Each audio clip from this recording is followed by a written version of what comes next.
Hello, everyone, and welcome back to From the Banking. Another first for us. This one is going to go onto YouTube. Once we're done, once everything's all sorted, this one's going to go onto YouTube.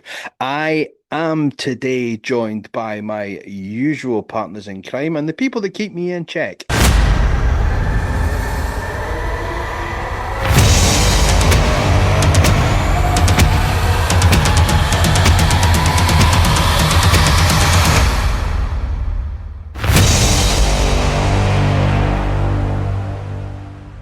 Good morning, good afternoon, good evening, wherever you are in the world. Hello, hello. How are you today, John? I'm not bad. I'm not bad. How's you? Ugh, I just woke up, so fantastic. How about you, Aaron? I'd has to rugby gym circuit in the pouring rain, so I think that says enough. Oh, But I'm alive. Oh, are you getting, you managing to get warmed up though? Yeah, I got on about an hour or two ago, so survived. Had some pasta.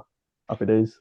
Excellent, excellent. Well, today, guys, we're going to be talking about merchandising across motorsport, whether it be Formula One, touring cars, local meets, all that kind of stuff. So we're going to be talking about the different pricing of it, if we think there should be anything else that the teams can do to draw people in to buy the merchandise, and what we all think of it. And I think, looking at your background, Aaron, you've got quite a bit to say on this, so fire away. You can start with this one.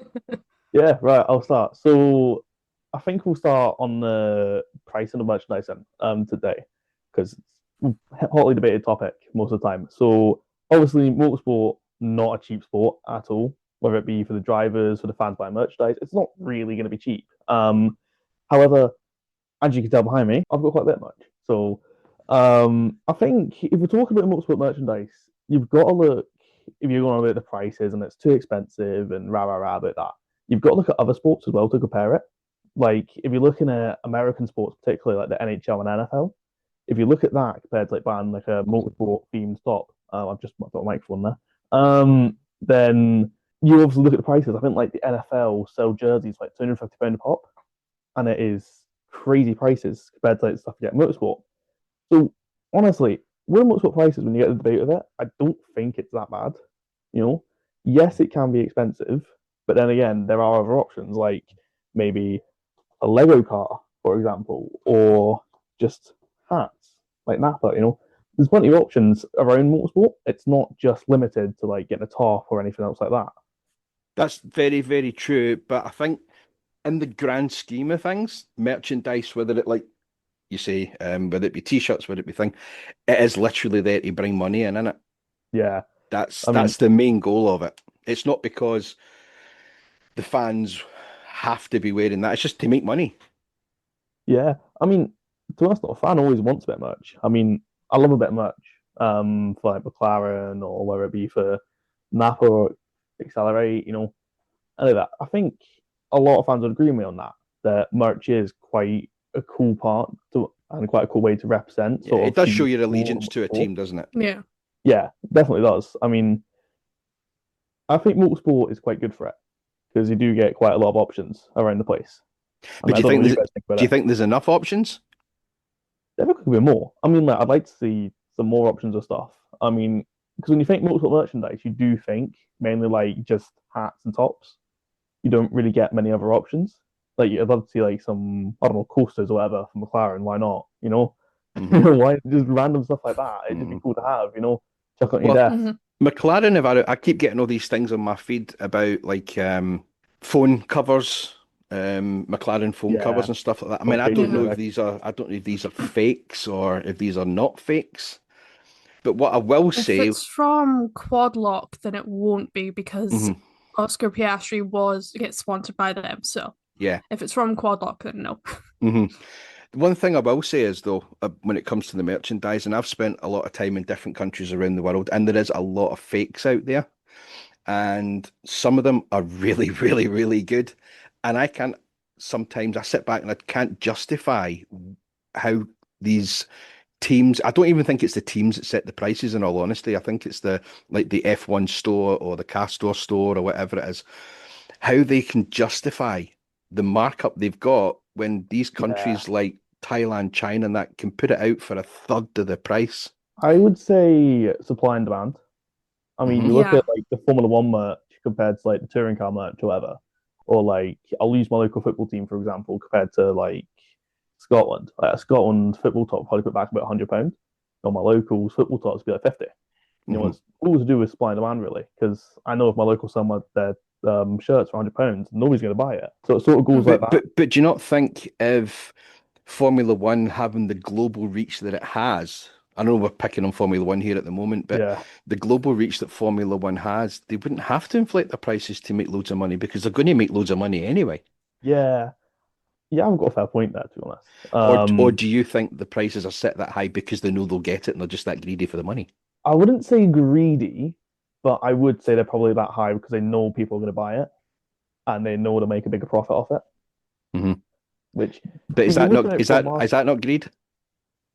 yeah, I mean, it is sort of marketing's about now, isn't it? I I'm mean, playing devil's advocate here, by the way. yeah.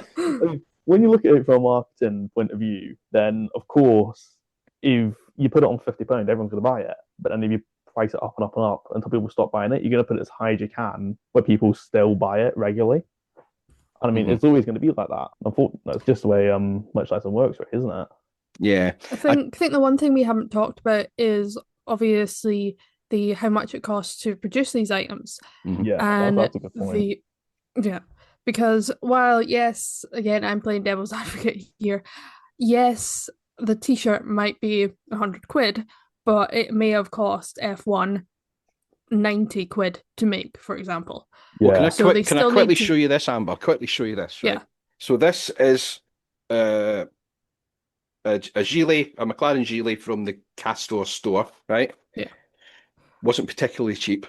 This here yeah. is the latest rain jacket from McLaren, right? That was a gift, so I don't know how much that was, but I know it wasn't cheap because it comes out of the joint account.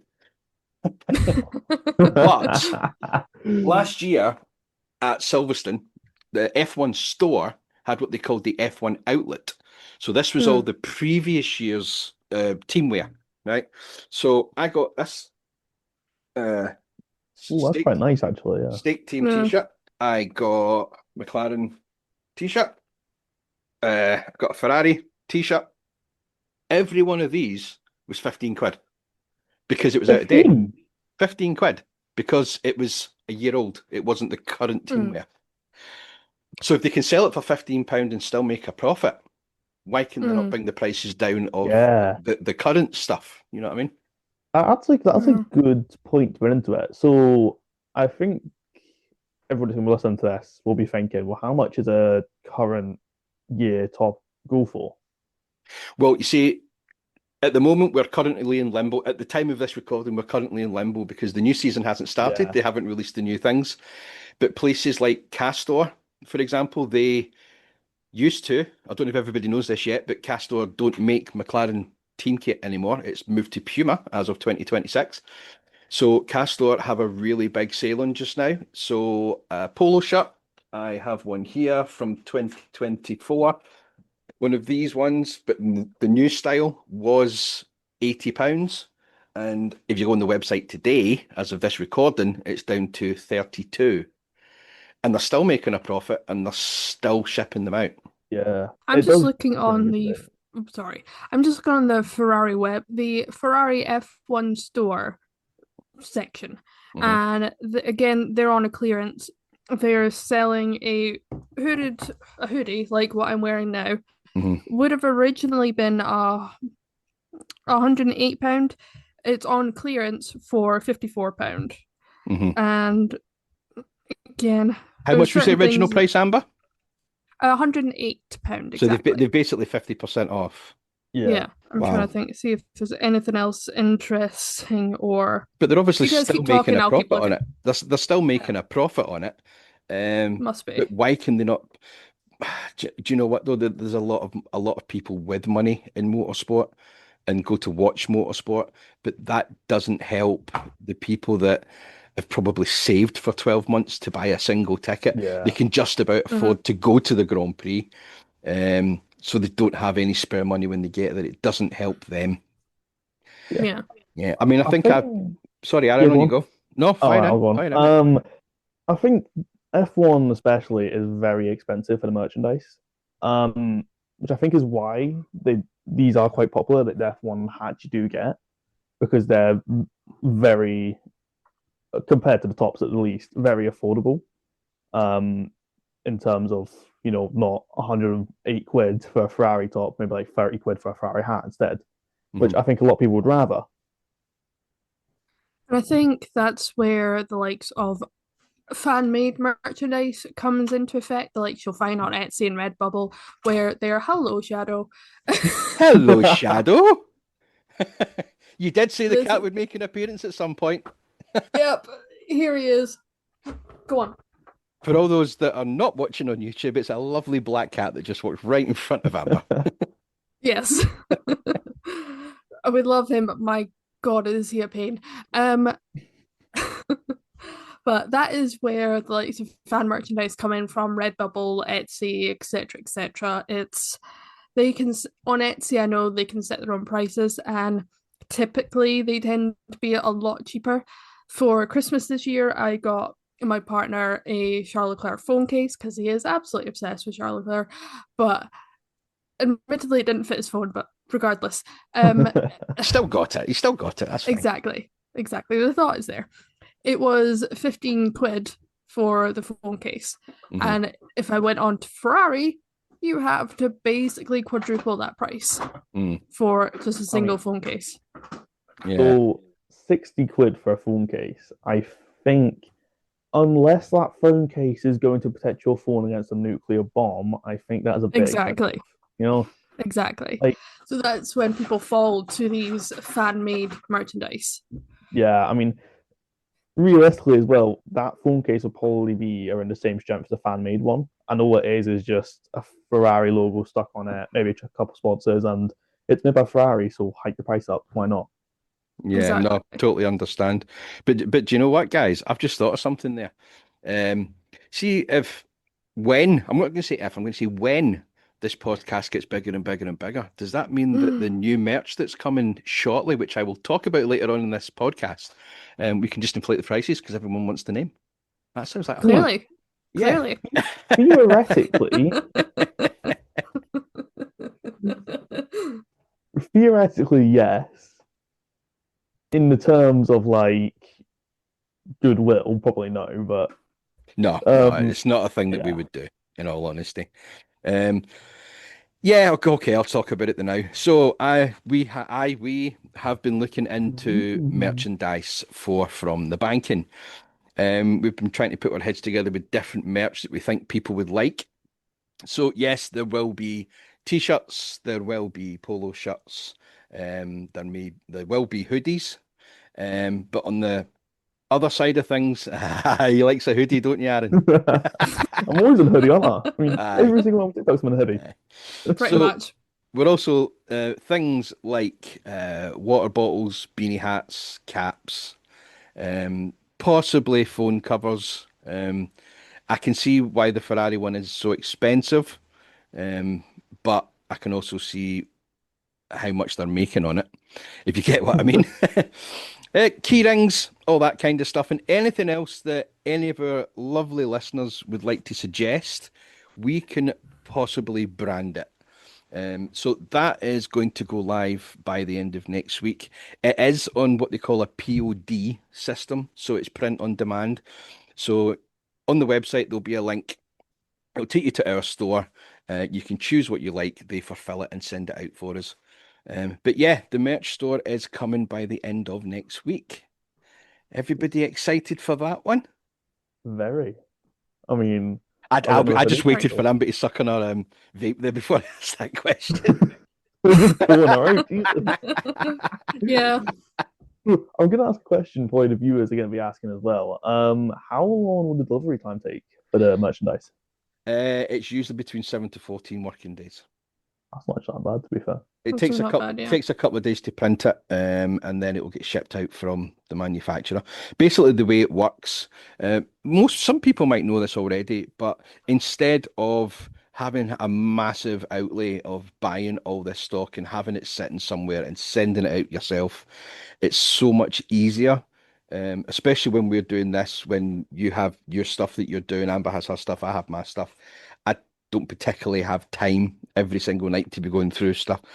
That's assuming people order, by the way. going through stuff, boxing stuff up, sending stuff out. It's so much easier if people can just click a link on the thing on the internet. It automatically goes to the company that make them and they ship it out direct.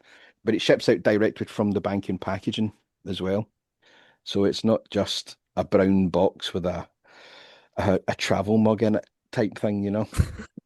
And just so you know, guys, sorry on the podcast, you won't be seeing this, but if you are watching on YouTube, there will be pictures on YouTube of all the different things that we're going to be getting out there for the merch store.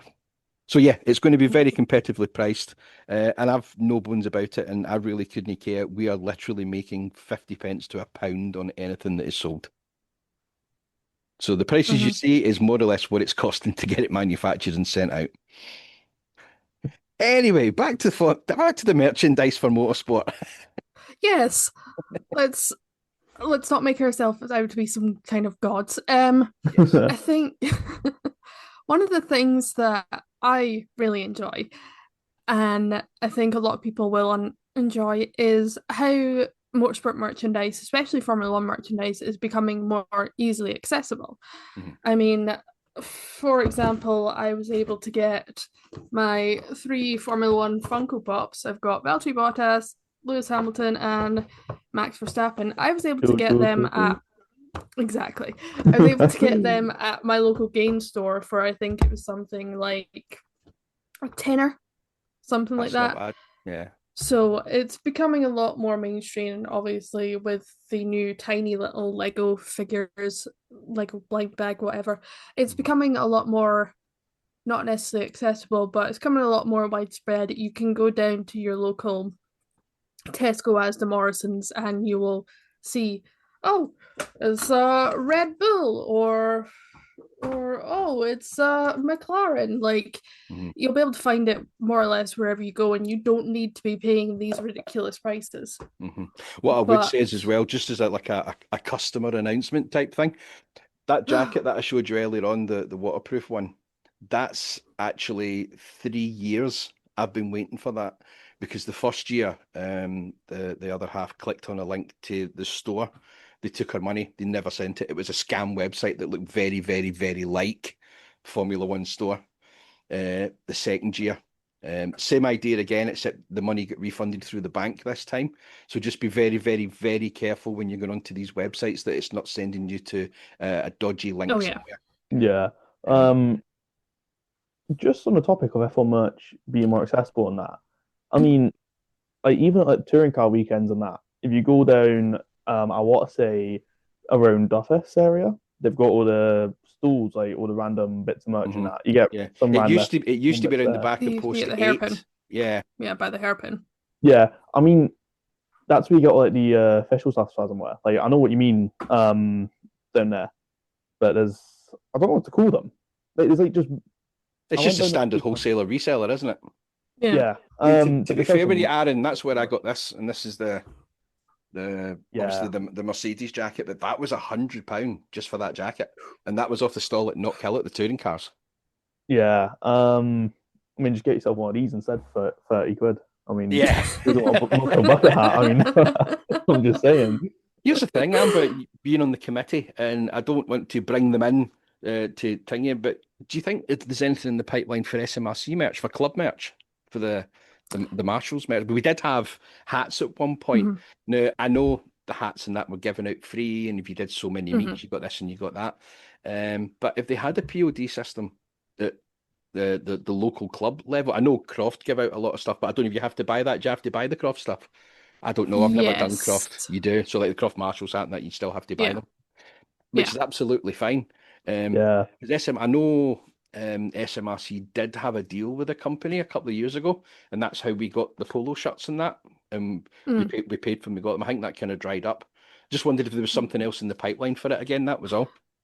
Obviously, we did have that brief spell of getting SMRC Marshals Committee t-shirts. I don't know if you remember it. Yeah. I don't know where that's sitting at the minute, so I will happily admit I don't know what's going on.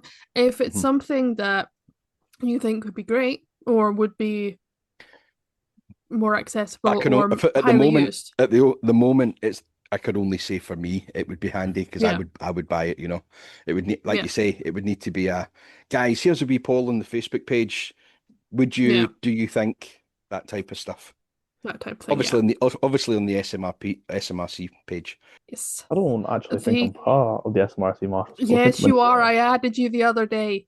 all right. No, I've got the subscription for the SMRC Marshals thing. I'm not sure. Say that again, Aaron. No. I don't know. I don't know. My brain's just a bit lost. Just go on. So there is a couple of SMRC Facebook pages. You have the general one that everyone can look at, and you also have the Yeah. Marshals team page, which is the one that Amber's put you on. Right. So that's only for Marshals. Right. Okay. Mhm. Right. Got it. It's all confusing. I mean, it makes sense eventually, but Speaking of which, Okay. I see the it's all ready for logging your availability for this year. Yes. yes. Yes. No, I was looking at that stuff last night. Yeah, it should be a good year with motorsport for Knock I'll be honest.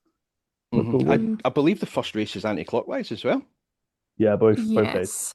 Both of. And then we Oh, God bless whoever's at the hairpin. oh yeah. No, I remember the first ever day I did marshalling. I was in assembly and they were doing anti-clockwise. And the mini race starting and they go full wide into the hairpin and then it just all just goes to I don't know. It just absolute Yeah. chaos. It must be Can't quite see weird it. for you in assembly when they do anti-clockwise because they're still coming down the same way into assembly, but they're having Yeah. to do a U to get back out. Yeah. It does change slightly actually. We normally put them a bit further forward, but then obviously you've got proper U-turn, so you have to put them a bit further back, a bit more cramped, but we get there.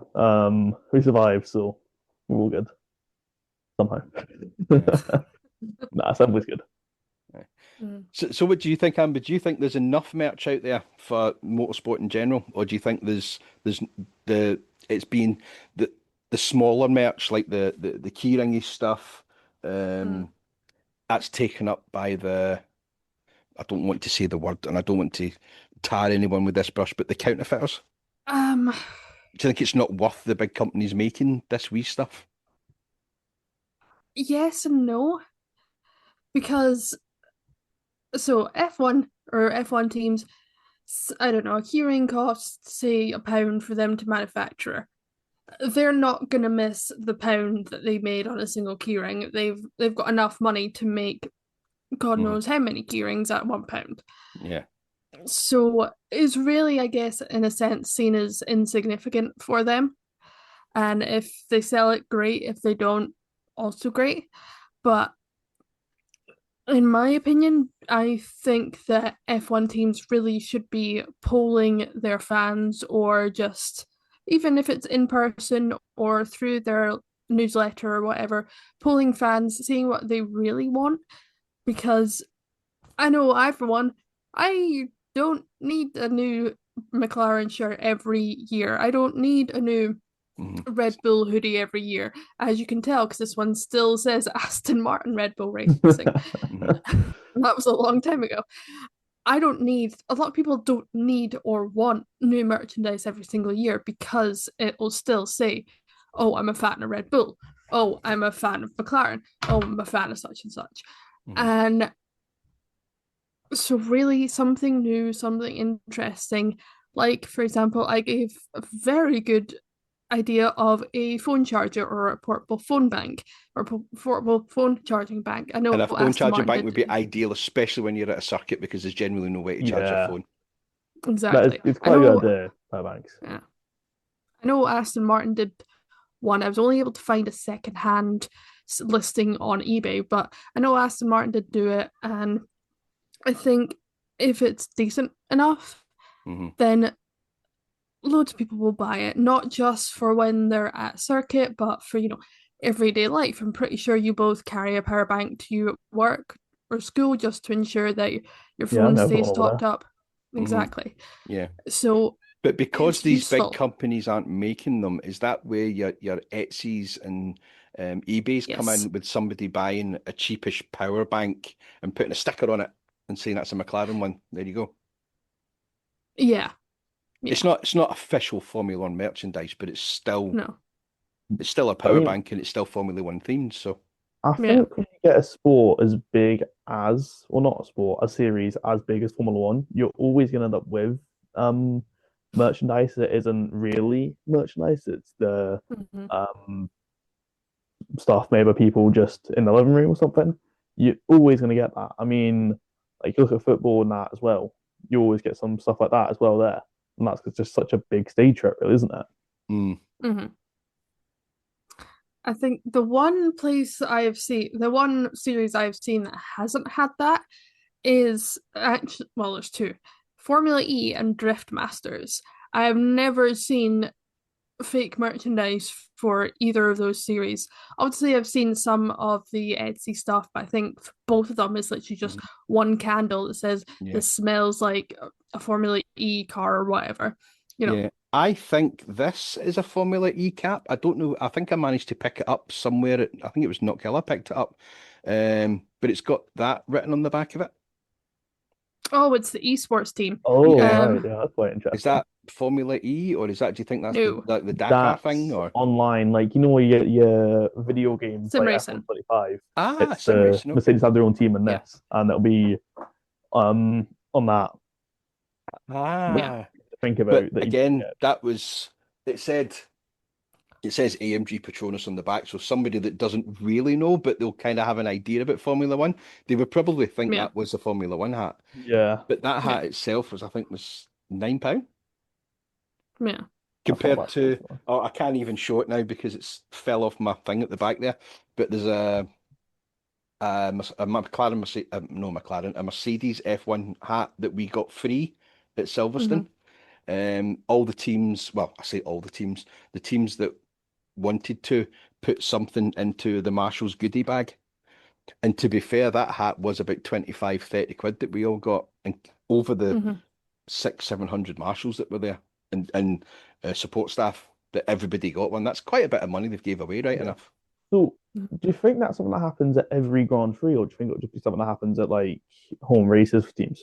There's always freebies at every Grand Prix. Hmm. Um, but this year, Silverstone was quite specific. We got, I don't have the bottle out, it's in my box, but we get given water bottles from Silverstone. I like that. That's quite Aye. good. No, they were quite good because there was water stations everywhere, and it meant that they were giving us something that was actually useful because we could Hmm. fill this up as many times as we wanted, and we had water all the way during the day. But it does have that message on the back as well, which was quite good. Oh, Yeah, I like that. That's good Yeah. branding yeah. on it. So I think I've got a video on my TikTok somewhere about all the freebies we got at Silverstone this year. I So there think was you do. there was definitely the water bottle. Keychains you also get. I don't know what I've done with it now. It was up on the shelf, but it's probably not anymore because I've just broken my shelf. Oh no. You you get little things like this. Don't- Oh yes.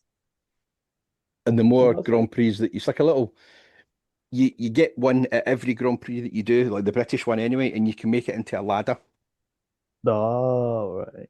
You get that. What else did we get? Um, we got a pin badge. This year's pin badge was slightly different because it was the 75th anniversary of Formula One, so it was a special 75 one. That one actually sits on my Ovies. I'm going to take it off because I'm going to lose it one day. I'm going to be pushing something. Well, maybe not because I'll be flagging, but maybe pushing something. It gets caught in a wing, it gets ripped off. It's not one thing I want to do. I don't So to know. stop that, you can. I assume it's one of those like pin in. It's got a little circle back. No, no, No. it's a proper thingy on and put the thing on and then push the wee clip down. Oh, okay. Quite good. I take back what I was going to say then.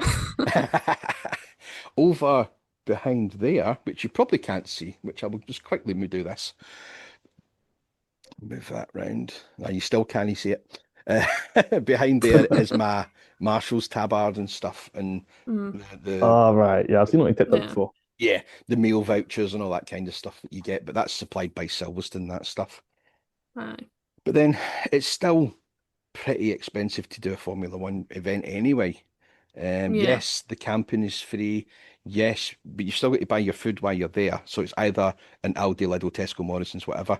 Not sponsored, by the way. Or you can walk down to Feel free But to. if Silverstone. you're interested, hit us up. Yeah.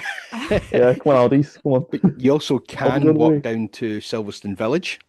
There's a nice wee pub down there that does food, and they always leave a space for marshals. So there's maybe 5 or 6 tables out the back, as long as it's not raining, and they're reserved for us. Because I went down last year, with the other flag marshal that I was on chapel with, and it was like, oh, you marshal, you got your ID, so you show them your marshal ID, and go, there you go, there's the marshal's area down there. The pub was jumping, but we still had somewhere to go and sit. Oh, It was wow. good. It was good fun. But yeah, you are. It's Silverstone Village anyway, but we were 25 quid for a burger and chips. I don't know if that was inflated prices just for that weekend. Hmm. But merch aside, you've got your cost to get there.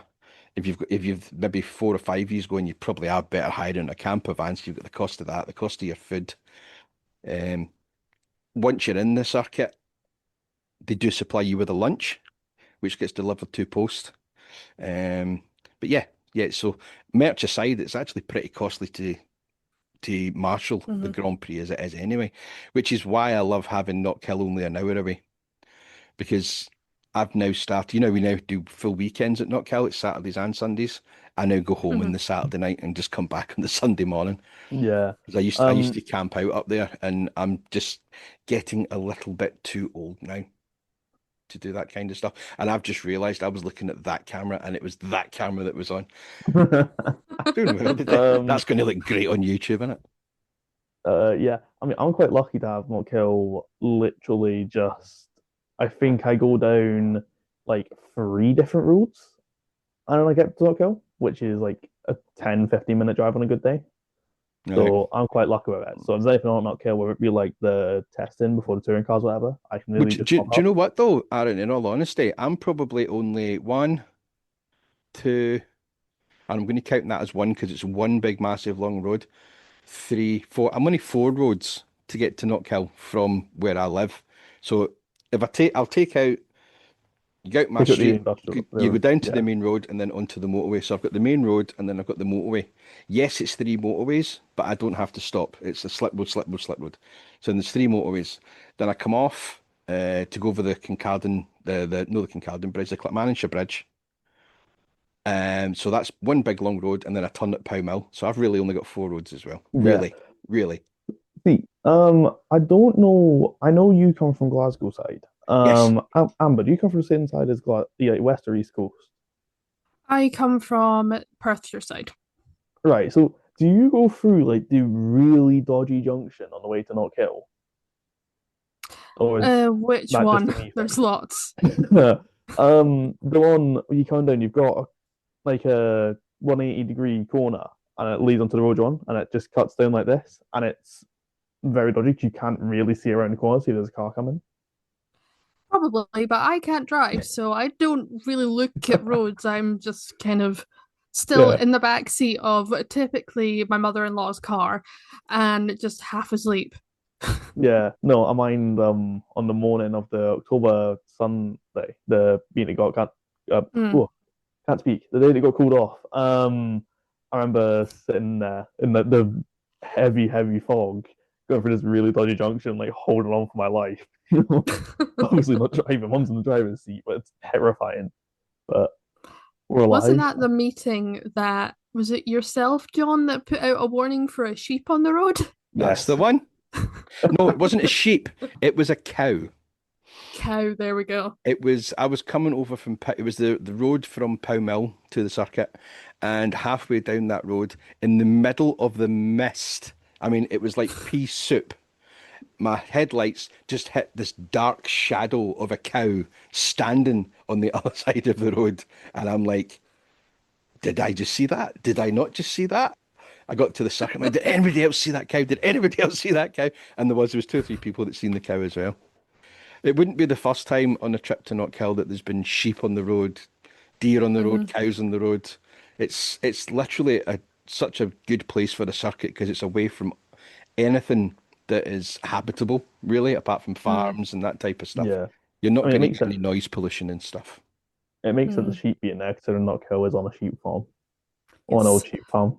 Mm. The Knock Hill is actually sheep farming, I believe. Yeah. Yeah, 2 years ago, actually, there was myself, Matt McElroy, John Kennedy, John Stewart, Jemima Stewart, JJ. Um, we all walked up to the top of that hill. Oh my God, never again. It's easy until you get two-thirds of the way up, and then it's like a that. so was the view good? Was the view worth it? Or The view was worth it, and if anybody's watching this on YouTube, I will put some pictures up of some of the pictures I took from the top of there because it was a lovely sunny. It was a bright night. 'Cause obviously touring car weekend, it's still quite light until about 9, 10 o'clock at night. So yeah, it Mhm. was good. Oh, I love touring car weekends. You just get the buzz around it. yeah. I mean, Do I you, mind. I know you stay so close though, Aaron, but honestly, mate, see if you get the chance, camp. Yeah, I might when I'm older, but for now, I'll enjoy my bed. Because the circuit, for one of a better word, comes alive at night time. Because you get to walk about the garages, there's drivers mooching about. Floating around. Hmm. Yeah, Yeah. I mean, the Saturday of this year's one I stayed for quite a bit. So I stayed from Napa, grid walk and all that. I'm not a grid Hmm. walk. What was it? Track Track walk. walk. Good think of it. Yeah, and it's just good fun. I'll be honest. I mean, I just you can't really describe the buzz around a touring car weekend until you've. It's only something you can know what it's like when you're actually there and experience it. For me, Hmm. because it's like Also as well though, when you're what do I want to say? When you're walking about the paddock in your oranges, you get attention off teams right enough. Mm. But you see when you're wearing the team's merch, come in, come in, sit down here. uh, And um, they will. There's sometimes at night time they'll hand out merch as well. I think I've still got wipes, these wipes that mechanics use. We got boxes of them one year. They were just these lasses were just flinging them out to everybody. the buzz around touring car weekend. I mind going into assembly on the Saturday of this year's touring car weekend, and I think the F4s were the first session, and it was just I was absolutely buzzing. Like I'm bouncing up and down like proper buzzing. Like yeah, go touring car, let's go finally. Um, and one of the other boys in assembly who I'm good friends with. He's just looking at me like it's a touring car weekend, whatever. You know, like I've done this plenty of times before. It's touring cars. Yeah. You just keep I looking at them. I'm I like, kind what? of get like that as well. Like maybe I'll just take post one, the last one I was at there. Walk down post one, open the gate and just walk onto the circuit. To me now, that's just normal. But to some people, they get so excited that they've managed to actually stand on the circuit and stuff like that. No, that was definitely that I've definitely been like that before. Like the track walk, I was really excited for. I didn't really Uh, think about the fact that I could have gone for a track walk like the previous like 7 days of being not killed that year, mhm. but I don't know what to do for Uh, weekend. yeah. Mhm. It's the same at like Formula One. So after every major race, whether it be again Silverstone, touring cars, Formula One, whatever's on, at the end of the day, they do open the circuits to the public. Silverstone, you could, as soon as the last race was done, they usually leave it about 10 minutes to try and make sure that everybody is off and try and get the marshals off their posts. Doesn't always work that way. So they should have been sending buses round for us this year at the end of the Formula One race, but we ended up having to walk it because people broke through the barriers. Um, but yeah, I get you. I totally get you because Yeah, that was the first time keep dropping this band. I'd I'd walked on the track at Silverstone for the touring cars, but it was only really at my post, which was post 11. Whereas for Formula One, the first time I went to watch it, I was sitting round at what is now the Lando stand. Yeah, And so we walked round the whole circuit, and that felt kind of special.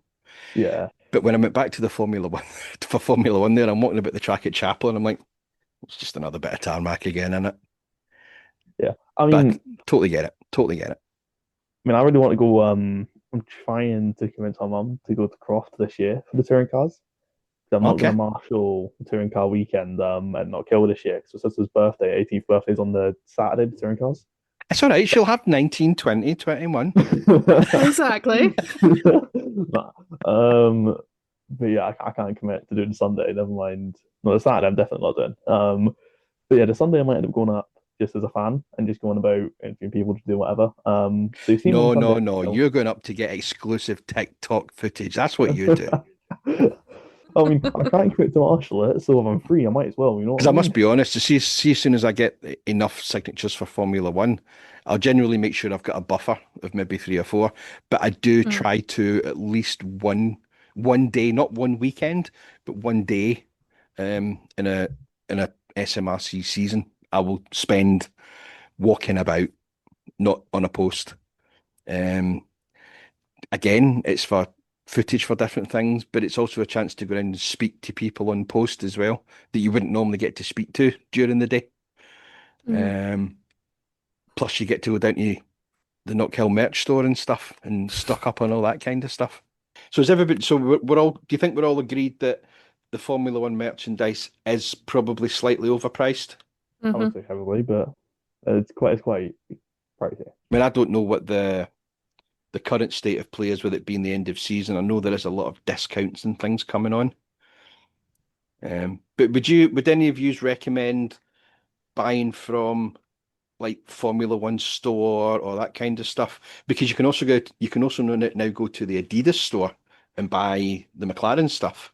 Sorry, the McLaren stuff, the Mercedes stuff, because they've got a section in the Adidas stores. I don't know if you've got one kind of Edinburgh Perth way. We've got one in Glasgow, and as soon as you walk in, it's just obviously the normal Adidas stuff, but then you get all the Formula One merch as well, and it kind of goes the same kind of prices as what you would get it online, which to me, a shop in historically a shop was always more expensive because they had the overhead, the staff overheads, the shop overheads, the shipping of the stuff to the store. Whereas online, it's generally in a big warehouse with less staff and they just package it up and send it out from there. You'd think that online would be cheaper, but they're not doing that nowadays. They're Mhm. just keeping it massive massive markups across the board. Yeah. I'm thinking, it's an interesting one because these brands, Adidas and Puma and Castrol or Castor, sorry, they are known to work and sponsor the various teams that we're on about.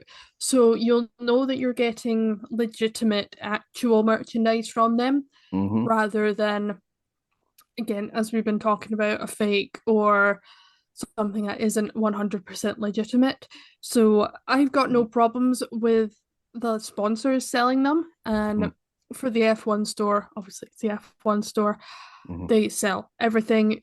To me, it makes sense. But when you go when you go away from the official sites, that's when things can start to get a little blurry, I guess is the Yeah, best way to say that. whether it's like I said, we've had the experience with the fake sites. Mhm. But I'll put this to you.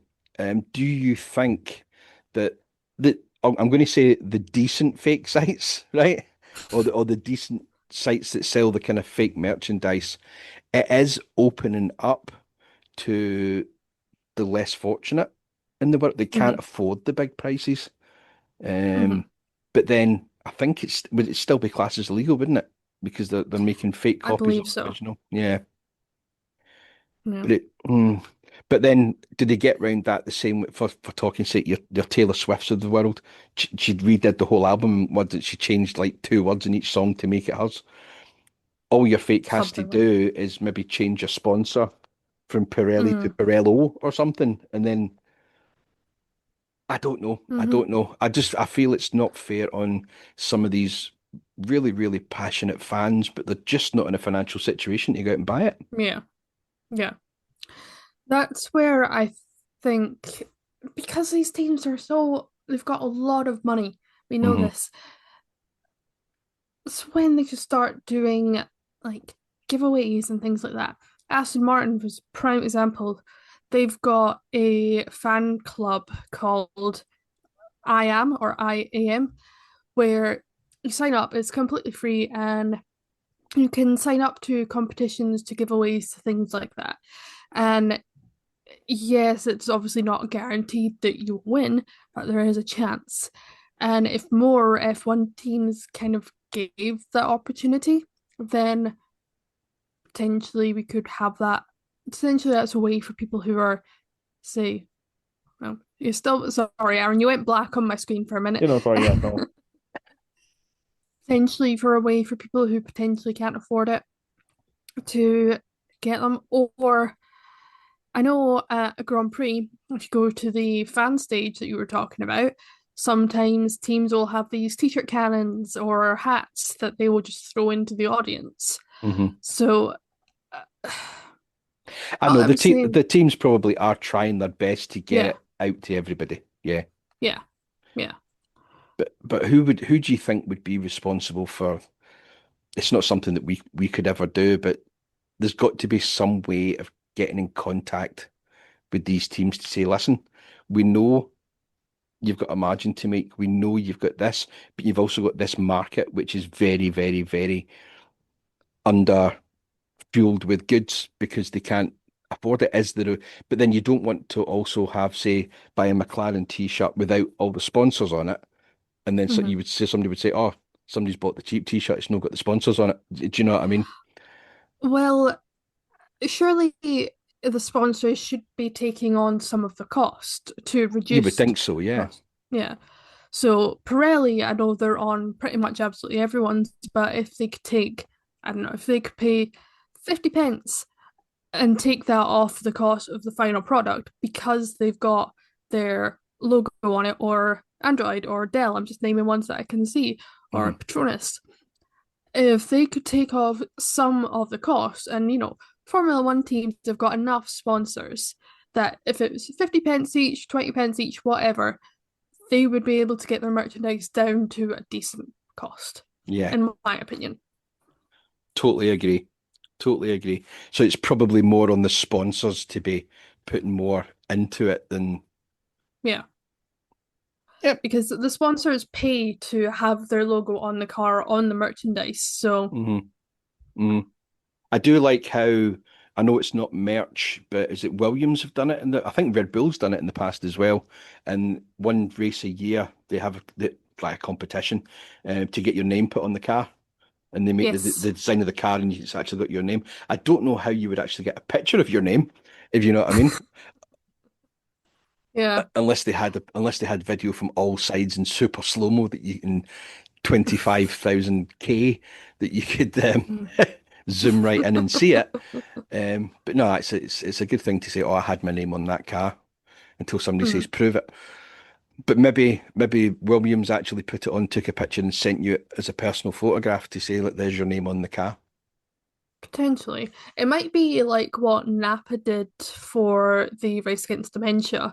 Ah, yeah, And yeah, yeah. Nick Halstead, he did something for his last race in touring cars as well.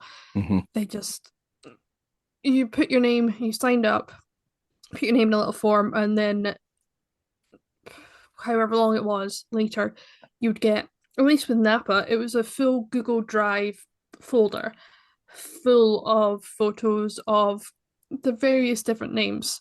So Hmm. potentially that's how they did it. I don't know. Yeah. But like you say, giving back to people, I mean, that's probably one of the things that I would love to do with this.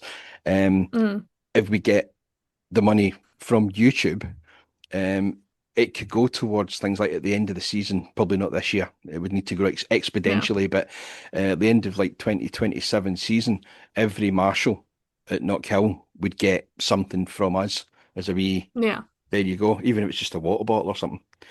yeah, Because it's all about getting your name out there, isn't it? That's what these teams in yeah. whatever series you're in. Hmm. It's all about brand awareness. That's basically it. It's Exactly, brand awareness, isn't it? I exactly. think some of these ones they do like your I say Formula One, so your Formula Ones, but you've also got F2, F3 Academy and British F4. You don't see much merch for them when you're kicking about at these events.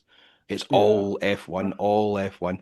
I'm not saying there isn't any, but and I know F1 is the big thing, or touring cars is the. But you know what? Touring cars is the big event of the weekend. But when you go into these Mhm. merch stores, sorry guys, I don't know if you can hear the rain. I'm in the loft here, and I've got a massive Velux behind me, well in front of me.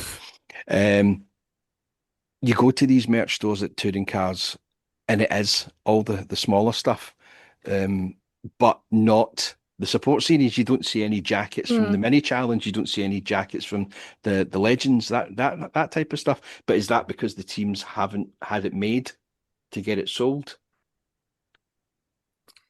I Essentially. don't know. Mhm. We could literally go on about this for hours, couldn't we? I mean, Yeah, we I'd could. love to see some like Scottish Legends merch kicking about here there because Oh yeah. I mean, just any series really. Just some merch for it, like a hat or jacket, just anything like that would just be cool to get, really, wouldn't it?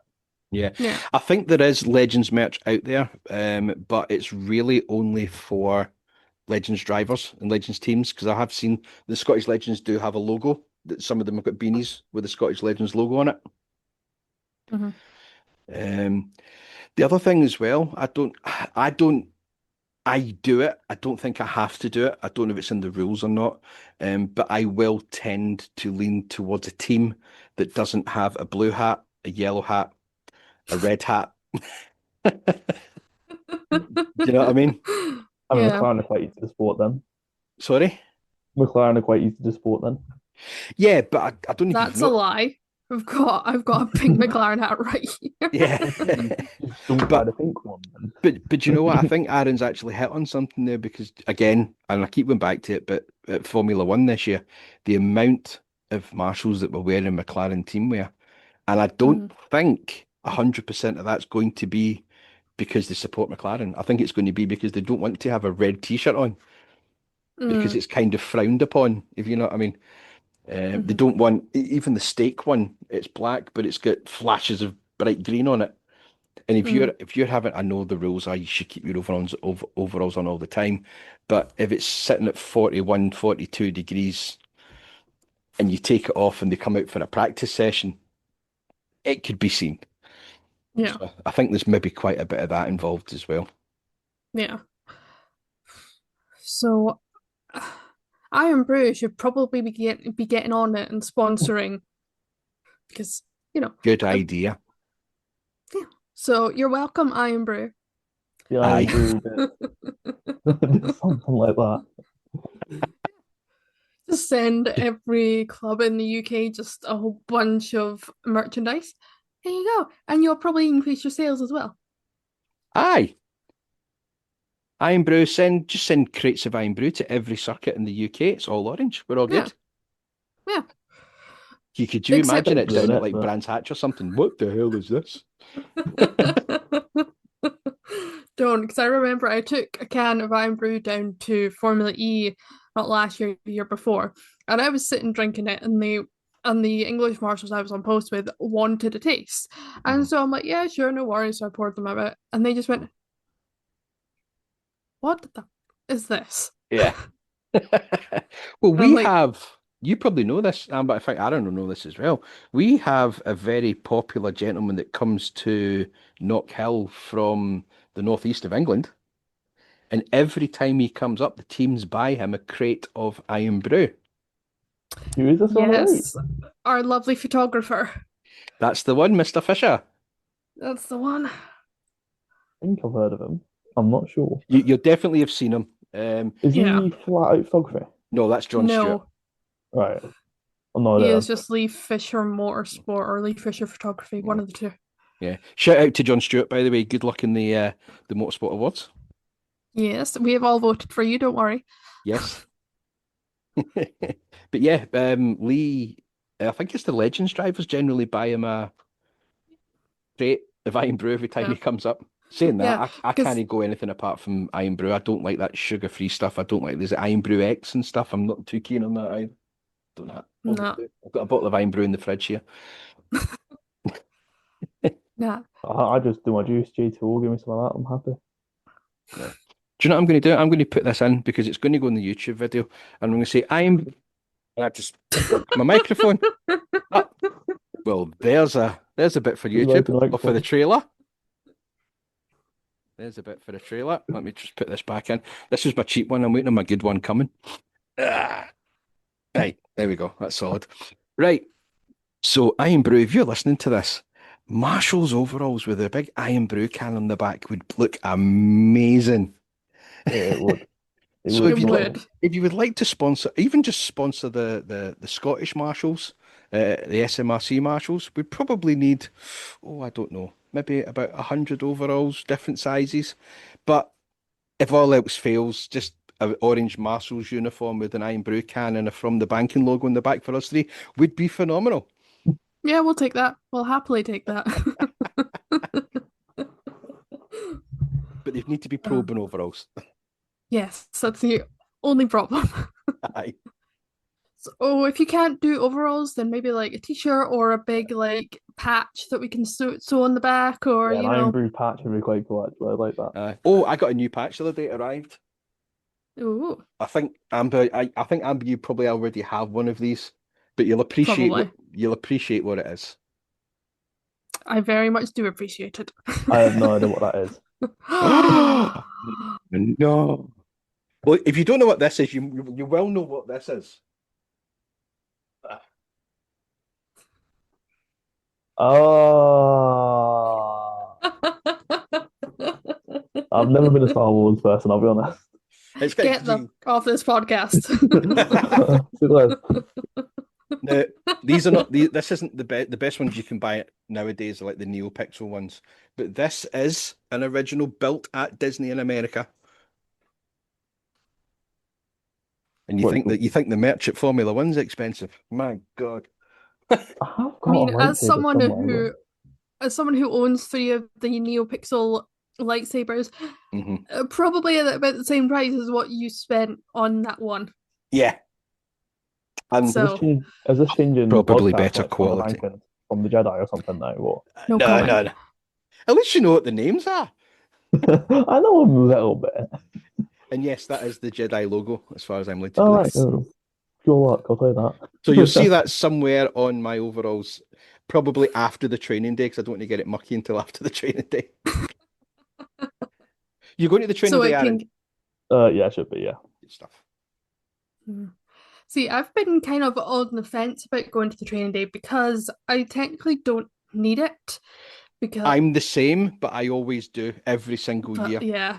I don't even know what the training day is for. I'm just going because it's training, and why not? So the training day for yourself, Amber will know more about this being on the committee. Yes. I'm not sure what you would do being 14. But for us anyway, you would generally get some fire extinguisher training, so you get to put some real fires out. It's as terrifying as it sounds. You get to roll a car. We did last year anyway. We got to roll a car off its wheels and then back onto its wheels. There is also generally a little bit of classroom training. Because there is certain modules that you need for upgrades and all that kind of stuff. And the one that I really, really, really enjoyed last year was down at the Hairpin. I think it was organised by Lewis, if I'm remembering rightly. Scenarios. Brilliant. Because that puts you in the situation type thing. Yeah. So the training day can be good. It's really, really good that way. And it's not on all day generally. It's generally done by about 2-3 o'clock, I think. Something like that. Yeah. So I'm assuming this year will be the same, Aaron. Again, I don't know what you would get as a 14-year-old. I don't know if they're allowed to let you put a fire out. Ellie was up. Yes. Yeah. Ellie was up last year, which is weird because she was 16 at the training day last year, but she'll be nearly 18 when she goes to this one this year. It's just the way it falls with birthdays and things. But yeah, she got to put fires out and stuff as well. I know little McElroy, she was able to put fires out with her dad, so. Oh, well, that should be fine then. Right, happy days. Yeah. And that was, in fact, if I remember, she only had a hoodie on and a high vis last year. You've got the full overalls, mate, so you'll be fine. Aye. Yeah, there's somewhere. Yeah, I realised them yesterday. I think they're in the bottom one, but I think that's at the very back. I'm honestly not sure. Yeah, the back there, right, we're good. It must be So yeah, nearly all organised now, eh? The training day, Amber. Must be more or less there. More or less, I think we're still working with Knockhill on where locations and such, but Yeah. because there will be the Borders Access Rally, I want to say, yeah, some around the first same March. time. So Right. they'll be Because setting up we're for what, that. 28th of February, last day of February for the training day. Wait, who's the Yes. how's the Borders rally on the 1st of March then? Because that'll be the Sunday. We're training on the Saturday. And there's only 28 days in February. Oh, of course, that's right. I forgot about February. Well, I, sure, I was thinking it was like a assuming it's Tuesday or not something. We'd have school. assuming it's not a leap year.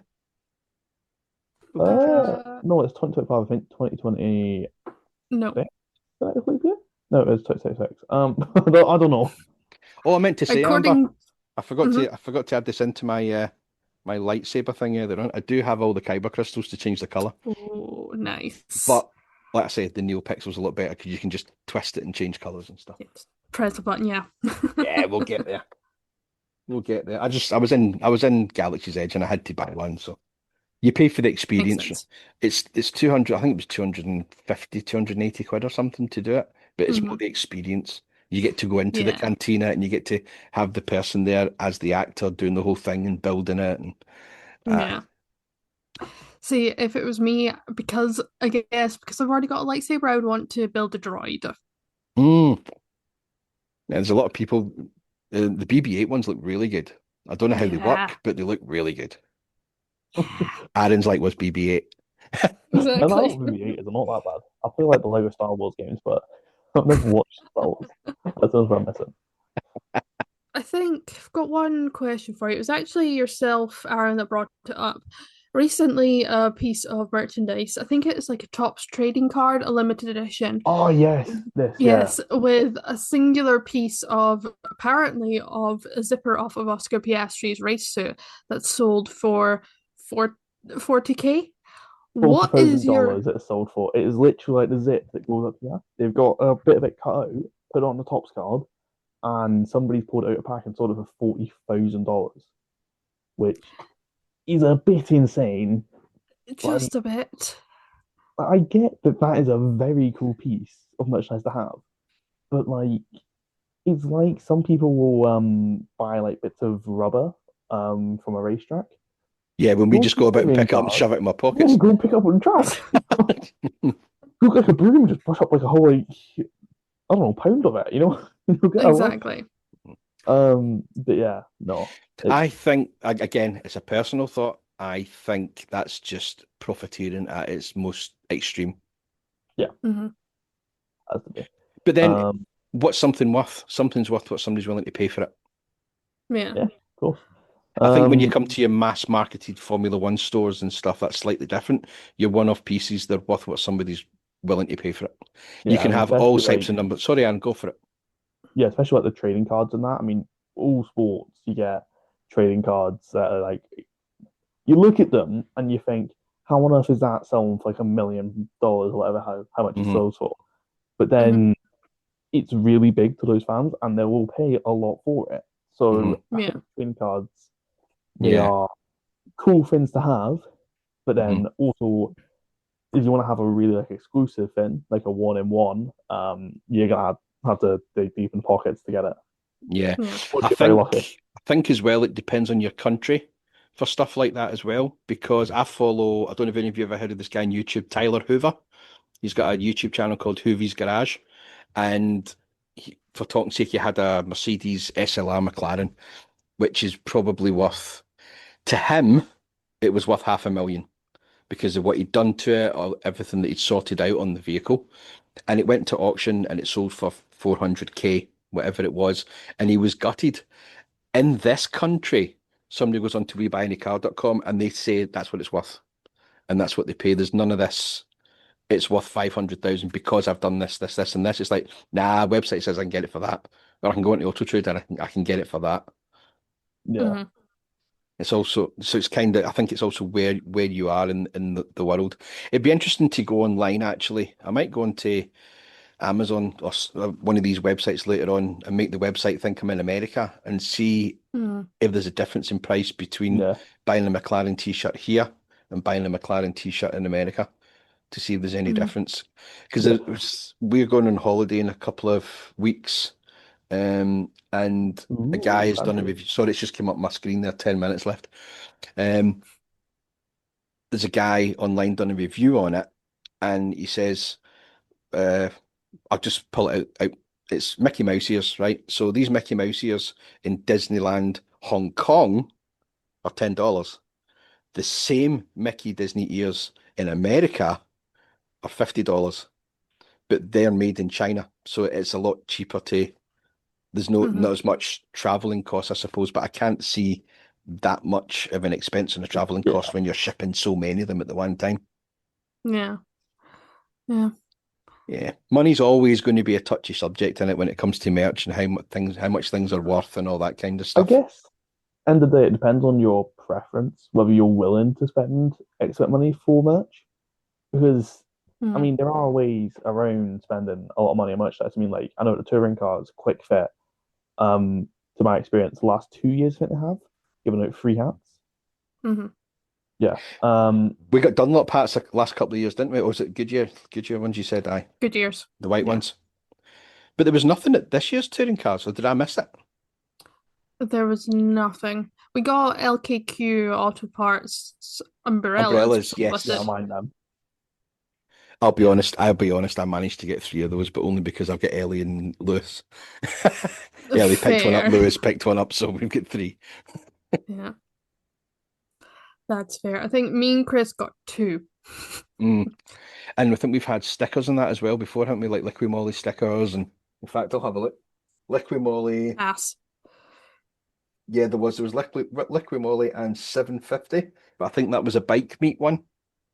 I Uh, think that was definitely a bike meet one. yes, 'cause I think 750 is only bikes. So, I'm sure you guys have heard of the website F1 Authentics, right? Yes. Yes. Where, for those of you who don't know, it's basically they're selling genuine, authentic F1 merchandise, as in like race suits from the most recent one that comes to mind was K-Mag one, or Hmm. from Senna or whoever. They'll sell like tiny bits of bodywork as well. What is your opinion? I kind of follows on from the Oscar Piastri zipper thing. What is your guys' opinion on that? Should they really be selling them? Should the drivers keep them? Should it be put into a museum, especially when it Yeah. comes to older pieces like Senna or Prost, for example?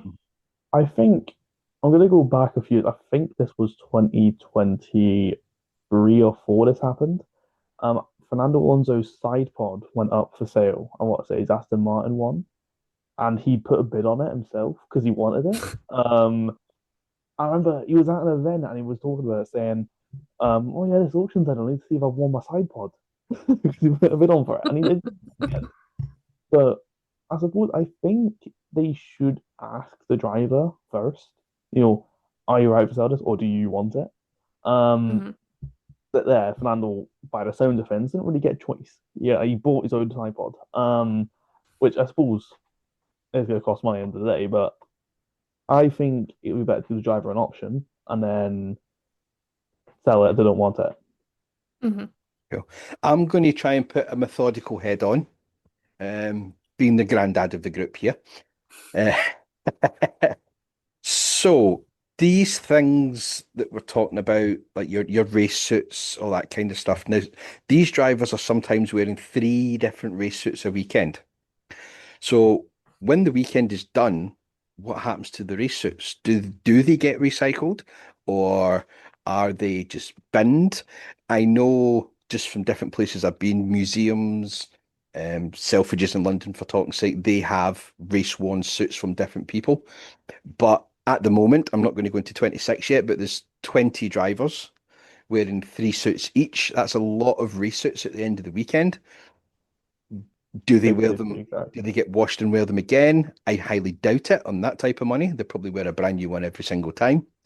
If any of the drivers want, if any of the drivers manage to listen to this podcast, you'd like to come on and explain to us what actually happens to them, that would be great.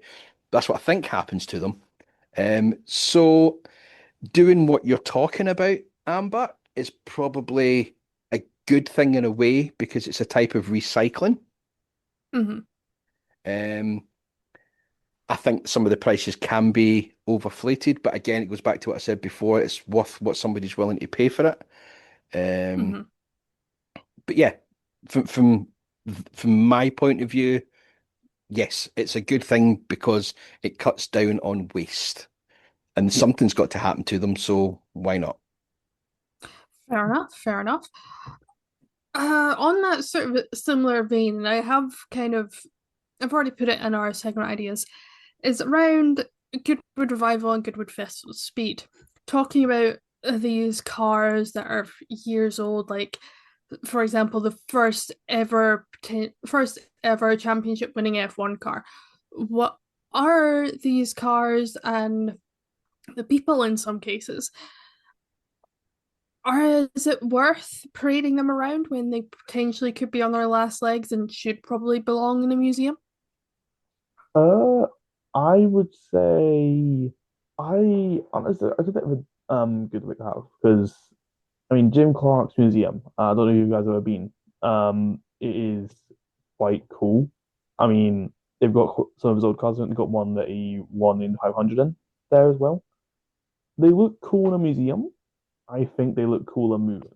As long as they're maintained, and as long as we know like they're not gonna like just explode the second you start the engine. I I think it think could be part of that, Aaron, that they're showing these things at Goodwood to prove that how well they were built in the first place. yeah. And they have been well maintained and they have been looked after, and they just want to put their work on show. I see where you're coming from, but also I would like to point to Charles Leclerc at the historic Monaco Oh Grand Prix, no. Right. where he crashed Niki Lauda's championship winning car. Can I just say, for the record, was that not some sort of failure in the car? And I not, don't know. I I think don't there know. was some sort of failure. I want to say there was a failure. The I don't want to say brakes, but I want to say brakes at the same time. Something failed on that, I'm pretty sure, and that's what caused him to crash. My main question is with that whole thing is why didn't he pull into the pit lane after it happened?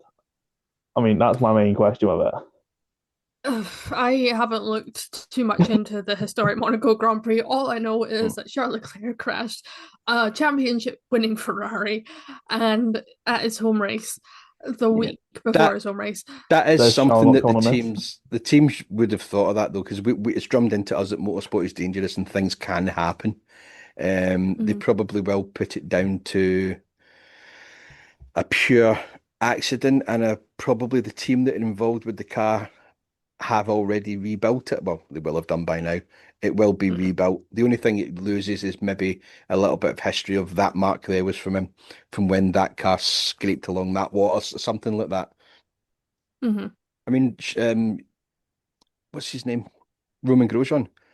His His car, yeah. his car is sitting in Mhm. a museum in England. Well, the monocoque is sitting in a Mhm. museum in England. But I that I still think, Yeah. remember that crash quite vividly. Because I remember being like 9 years old watching on TV oh because my it God, was was it that long ago? Oh my God. Only seems like yeah. yesterday. I was 9 when it happened, and I remember it happening very vividly because I remember I saw it happen. I thought he was dead, and it just cuts to the image of him in the car, and Yeah. it's like what? Yeah. Like would That was actually the crash that made the new rule for Formula One streaming. Whereas now you'll notice if there's a crash, the cameras don't dwell on the Run crash, they away. disappear to do something else. Because when he was in the flames of that car, the producer and the director kept the cameras on that car. It was that crash that changed all the Mhm. yeah. the I directing. mean, I think you shouldn't. Yeah, I agree. We shouldn't have cameras on a car until you get the okay. Like the driver's, he's not seriously injured. Yeah. And yeah, But that crash with Roman Grosjean and was it Yuki Tsunoda a couple of years ago when he flipped and landed on the catch fencing? that was this year. Well, not this year, but this season just Yeah. gone. Was it this season just gone? Yeah, Are you talking about Joe Guan Yu at Silverstone? Joe Guan Yu at Silverstone. That was it. yeah, that was 2022. Yeah. Yeah. remember that one as I well. was sat in that grandstand. I was bricking myself. Oh, were you? Yeah. Mm. That I would say that incident and seeing how well the marshals respond to it kind of made me want to become a marshal, but that's completely different. But yeah, it was Joe Guan Yu 2022 Silverstone first corner. Yeah, Yeah. because George Russell, it wasn't George Russell's fault, but I remember He he got got out to involved he got out briefly, to make sure he was jumped all out and right, went didn't he? over. Yeah, I mean, Mm. I'm sorry, but when you see a driver jump out of the car and start running towards the scene of the crash, that's when you know that it's not very good, not looking great. But I'm pretty sure Joe got out of that all right. What say? Yes. I think he walked away from it, to be fair. Yeah, Well, I think he just trapped in the car, considering it was wedged between the tyre barrier and the catch fence. So, But I mean, when they actually got him out of the car, and you might yeah. yeah. remember, did he walk to the medical car? Yeah. Yeah. Yeah. Just There goes to was show three you how drivers safe. and yeah. There was three drivers involved, Joe Guan Yu, George Russell, and Alex Albon. Out of the three, Alex Albon had to be airlifted to hospital and he was completely fine. Wow. But and Oh, he wasn't even the one that was trapped in between the barrier. was Mm. Albon the one? I want to say one of the Williams. It probably was Albon on second thought. It was a second sort of incident as well, where Yes. they go straight off into the wall, like head on, Yeah. because that was quite a sore impact when it looks fence. Mm. Yeah. I'm going to sorry, Aaron, but you're not going to remember this one. But Might have seen it you'll have seen it somewhere. It was Fernando Alonso in his McLaren. in 2015 in testing. I don't think it was testing, it was in the race, mate. And he actually came off at a corner and he landed sideways into the barrier and he Yes. and he just crawled out. He just crawled out the car. And I was like, wow. Seen that. In what year? Sorry, 2015. I think it was around about there. See, I don't know if you've seen the pictures I put on my TikTok from Selfridges with the was Hmm. it the MP412, I think it was. It was that style of that livery that he had. If Oh, you're watching on YouTube, I will insert a section of it. But yeah, he'd come round the corner. I don't know what happened. He'd come round the corner. I think he'd hit something wrong, and he ended up like barrel rolling and going oh, that into the was Kimi side. Räikkönen. I want to say, was that in Austria? I don't know. I'll need to look it up. I No, just remember the images I'll of just the yeah. crash. Um, Mm. I'm just going through random pins at this point. Yeah. What are these sort of big crashes in Formula One that you do remember, Aaron, just out of curiosity? Right, let's go through this. So the ones that I remember as in watched live, the first sort of big incident I remember, it depends what you define as a big incident, to be fair. Like I remember vividly, my normal first F1 race was 2017 Quarter because I just watched Cars 3. Mom was like, "Yo, this guy Lewis Hamilton, he voice acted. You know, come watch F1 with me, Aaron." And that's how I got to F1. And 2017 Singapore Grand Prix, I remember it. With Verstappen, Raikkonen, and Vettel into turn one, and it all just chaos everywhere. Alonso gets thrown. As it was Kimi couldn't go anywhere, had that. 2018 Canada as well, Brendan Hartley and Lance Stroll. I remember that one. I remember that as well. Um, Leclerc at Belgium in 2018 as well. I suppose the first like big incident was probably Grosjean.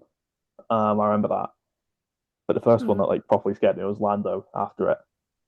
Because I remember like when I was 9 years old, I didn't really get the whole like seriousness of the crash when it happened. And then I remember 2021 Spa when Lando had the big crash at Eau Rouge when I was still supporting him. My parents were out, so it was me and my sister at home.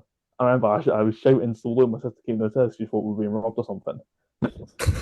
But no, that was a very scary one. But yeah, I've seen quite a I few. suppose Spa and Eau Rouge Radio on that kind of session is very, very Oh, dangerous. yeah, I hate to mention it. No, to be honest. The first big crash I would have seen live would be obviously F2 at Spa in 2019. That, that was the first big one. Hmm. But Right, if you, guys, I'm going to show not you great. something. All I'm going right. to share my screen in a wee Let's minute. see how Ooh. well this works. Give me See a if John second. breaks it. I'm just waiting for that. We'll skip. No thanks. Let's go back to here. Sorry, I'm going to edit all this bit that I'm talking out. Uh, Do right, this and so that and this and share, that. advanced sharing up. How do you share your screen on this thing?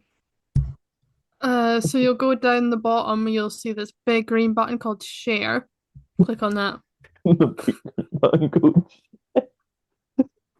Uh, right, I'm I'm going going to send any word.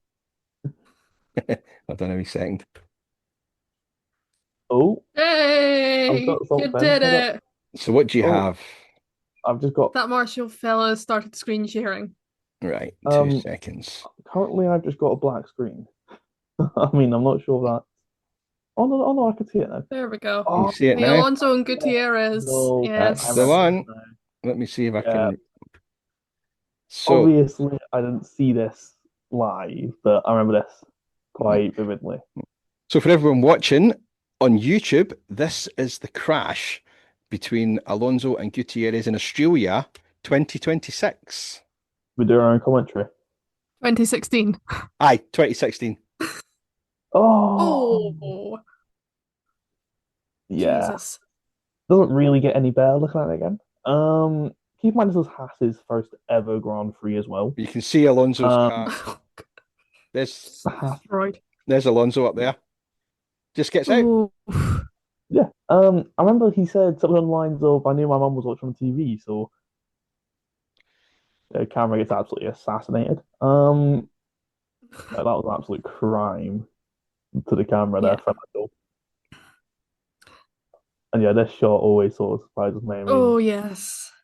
I remember was it Sky Sports a couple of years ago used this and a couple of others in it was their Merry Christmas or Season's Greetings thing. So I yeah, just no, I think I remember, remember this. yeah, I remember they used the Hamilton Verstappen cops crash as well. Mm. Oh Just the yeah, Season's Greetings. I'm like, yeah. When Verstappen gets sent to the Shadow Realm, and it's just Merry Christmas. Bang. exactly. It's like, so I'm not sure what else guys Like, thought. well, someone didn't think that through, did they? Somebody's a Hamilton fan. Clearly. Uh, Yeah. but I think that, the idea behind it was more just iconic sort of moments in the last few years, which Mm. I yeah, understand, but probably do that as more like Abu Dhabi 2021 turn five, they're taking the final lap. Probably be better than or podium ceremony or crossing the finish line or Lando came out. anything else. Hear me out. The best thing they could have used, right, was Lando Norris coming out onto the podium as world champion. Amber's not going to talk to you now. Yeah, it was Deserving nice to world know you, champion. Aaron. Yeah. And just on the question that you asked, Amber, so that one, the McLaren one, also there's another two that stick in my head, and one of the other ones is Mark Webber. Can't remember the circuit, can't remember what race it was, but he's coming down and he Oh, Titan Valencia. hit the Yeah. back wheel of somebody, and he just flipped and just Oh, yes. Yeah. He does have a tendency for flying, doesn't he? Mhm. And the last one was, I think it was a Toro Rosso at one point, and again, it's coming down the straight, and the front wing just collapses, and Oh, Yes. the driver had absolutely no control over the car. It's just you see it coming straight, and it's coming straight down, and it just goes dumph, and that's it. It's just into the side. I Mhm. want to say that's Sebastian Buemi in China. Could be, Yes. yeah. Yeah, because all the front suspension just went as well, didn't it? Hmm. And he Mhm. just tried to steer it away with no front suspension on it, and Yeah. rewatching it, it's quite funny just to see him try to stay right. It says no real turning at all in the car. God. Sebastian Buemi has had his fair share, for instance, not just in F1, but also in Formula E, where he races now. Yeah, Yeah. like I mean, yesterday where he just went straight on. yeah, Um, leading that the was, race. He did a Lando Norris bottle, alright, where come he was. on. Hey, you're allowed to get your digs, I'm allowed to get my digs.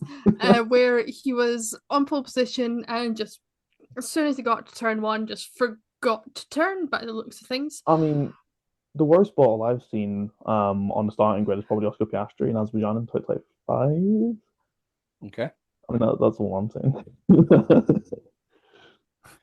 Nice one. Well, do you know what, guys? We have another hour Yes. episode easily today. Yes. And before Amber ends up punching your co-host, Yes. So I'm going to say thank you to everyone that's listened to this podcast. There will be another one coming next week. He says, hopefully.